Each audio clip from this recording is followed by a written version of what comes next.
Mandawi City Mayor Jonas Cortez pabiling naglingkod sa posisyon.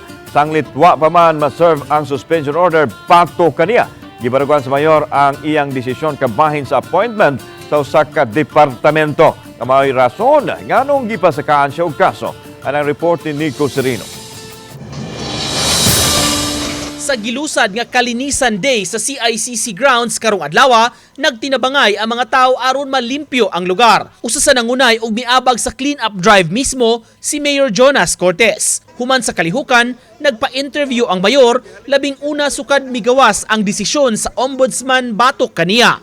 Kahinumduman, ipasuspenso siya og usa ka tuig human gireklamo tungod sa iyang pagtudlo og officer in charge sa City Social Welfare Office. Gibarugan sa mayor ang maong appointment. Kani manggod involves kuan kanang trust and confidence sa mayor nga kinsa imong kuan basta di lang sa wa man sa diha nga kuan ato naman sanggi di naman si Camilo Basakay atong kuan ron OIC. Samtang wa pahingpit nga napatuman ang suspension, matod ni Mayor Cortez, magpabilin siya sa katungdanan. Kung mapatuman man, andam sab kuno siya niini. Ang importante matod niya, dili pagpangawkaw sa panudlanan sa kagamhanan ang iyang kaso. Ang 1 year is too harsh, no?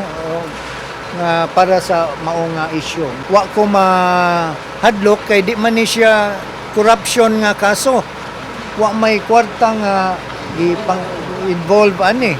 In fact, it was only a designation of one person who I truly believe has the capacity. Giandam na karon sa mga abogado ni Cortez ang pag-apilar sa kaso. Usa sa gihimo niyang sanglitanan, ang kaso usab nga gipasaka batok sa kanhi mayor sa syudad. Tungod sa susamang sitwasyon, ang pag-appoint og head sa Social Welfare Office. Naglibog yung ko ngano, no, kay